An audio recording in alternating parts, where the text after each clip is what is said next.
리플 XRP 들고 계신 분들이라면 요즘에 마음 한구석이 조금 무거우셨을 겁니다. 리플이라는 회사가 RLUSD라는 새로운 코인을 따로 만들었고요. 그때부터 시장에서는 한 가지 의심이 조용히 자라고 있었는데요. 혹시 리플이 XRP를 버리는 게 아닐까? 이런 질문들에 대해서 리플의 CEO 갈링하우스가 며칠 전에 라스베이거스에서 직접 마이크를 잡았습니다. 그런데 그 발언 안에서 홀더들이 놓치고 있는 신호가 하나 숨어 있었는데요.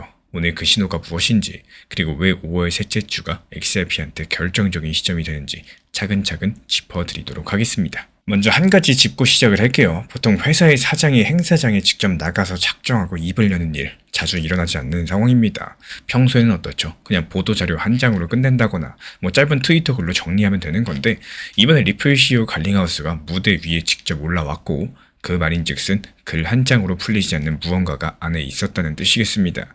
회사가 이런 결정을 할 때는요, 이 외부의 의심이 그냥 두면 사업에 영향을 줄 정도로 커졌다, 이렇게 좀 심각한 판단을 했을 경우입니다. 그러니까 우리가 평소에 그냥 이거 루머지 이렇게 넘긴 그 불안감들, 그게 리플랩스 회사 안에서는 상당히 무겁게 받아들여지고 있었다, 이런 신호로 보시는 게 맞겠죠. 그러면 리플의 CEO 갈링하우스가 그 자리에서 정확히 뭐라고 했을까요? 크게 세 가지였습니다. 먼저 리플은 세계에서 XRP를 가장 많이 가지고 있는 회사다. 그리고 RLUSD는 XRP를 대체하는 게 아니라 서로 부족한 부분을 채워주는 자산이다. 세 번째로 XRP는 이미 법원에서 증권이 아니라고 판결이 났다. 이 표현만 보시면요, 그냥 응원 발언처럼 들리겠지만 한 겹 한 겹 벽해서 보시면은 분위기가 조금 달라지게 되실 겁니다. 특히나 첫 번째 발언, 우리가 가장 많이 가지고 있다는 말부터 살펴보자면요, 이 말은 사실 두 가지로 읽으실 수가 있겠습니다. 먼저 첫 번째, 회사가 가진 자산의 가치가 올라가야 회사도 돈을 벌다 보니까요, 절대로 XRP가 떨어지길 바라지 않는다는 뜻입니다. 이건 홀더 입장에서 봤을 때 안심이 되는 말이겠죠. 근데 또 그와 동시에 시장에서 가장 많이 팔 수 있는 사람도 결국에 리플이라는 뜻이기도 하겠습니다. 이 양쪽을 모두 솔직하게 보셔야 되는 거고, 지금까지 공개된 자료를 살펴보면 리플은 매달 정해진 양만큼만 시장에 풀고 나머지는 묶어두고 있습니다. 그래서 지금 당장 큰 매도 걱정은 없겠지만요, 이 구조 자체만 봤을 때 시장 위에 떠있는 큰 무게라는 점 머리 한쪽에 두고 있으셔야 되겠죠. 그리고 이제 두 번째 발언이 진짜 핵심이겠습니다. RLUSD가 XRP를 대체하는 게 아니라 보완한다는 부분들.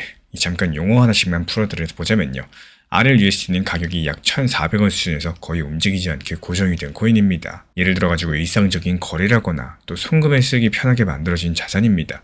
반면에 XRP는 어떻죠? 가격이 위아래로 움직이는 자산이죠. 그러면 두 코인의 역할이 자연스럽게 갈리게 될 거고, RLUSD가 일반 사용자가 쓰는 표면형 결제로서 XRP는 그 결제 뒤편에서 나라와 나라 사이에 큰 돈을 빠르게 옮길 때 쓰이는 다리 역할로 자리를 잡게 되는 겁니다. 그리고 여기서부터 약간 소름 돋는 부분이 나오는데요. 만약에 이런 구조들이 그대로 굳어지게 된다. XRP는 일반 사람이 매일 보는 코인은 아니겠지만 은행이나 큰 금융기관들, 수시로 사용하는 코인이 될 거고, 사람들 눈에 보이는 자리는 RLUSD가 가져가고요, 보이지 않는 큰 거래의 흐름은 XRP가 가져간다는 뜻입니다.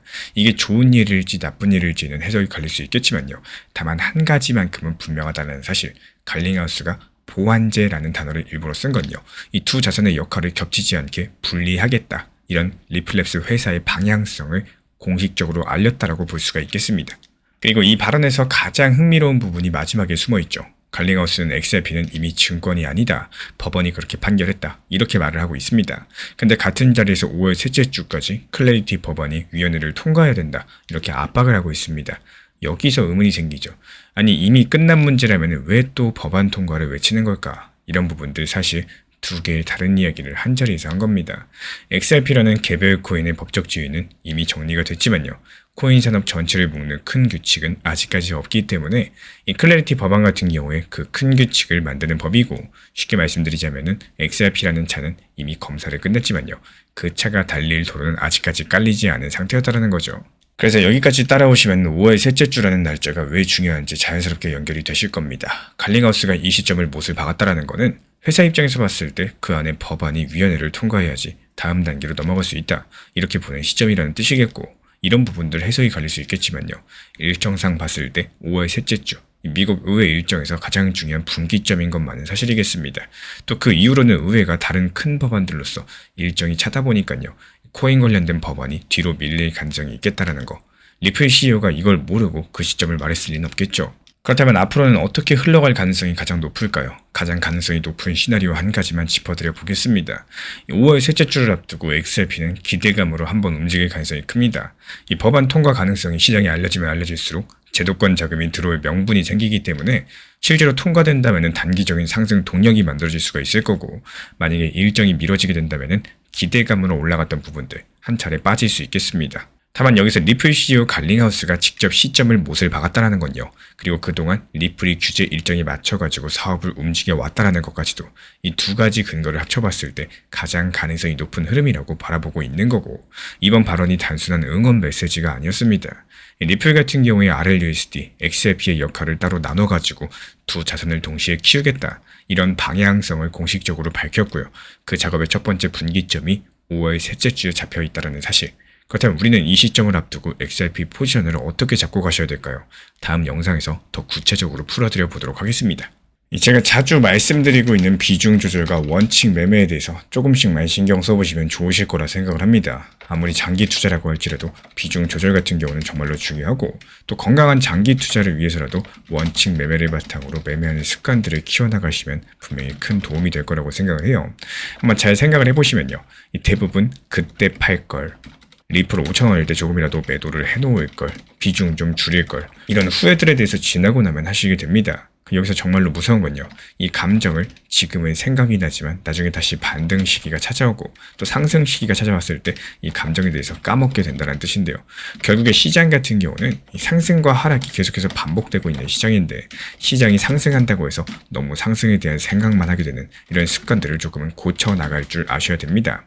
그래서 우리 구독자분들께서는요, 이 딱 두 가지 정도만 기억을 해주시면 되겠어요. 시장이 좋고 상승해도 비중에 대해서 분할 익절을 하시면서 비중 조절을 하시고, 시장이 안 좋을 때, 하락장일 때는 비중 조절하시면서 오히려 분할 매수를 계획하셔라, 이렇게 말씀을 드리고 싶습니다.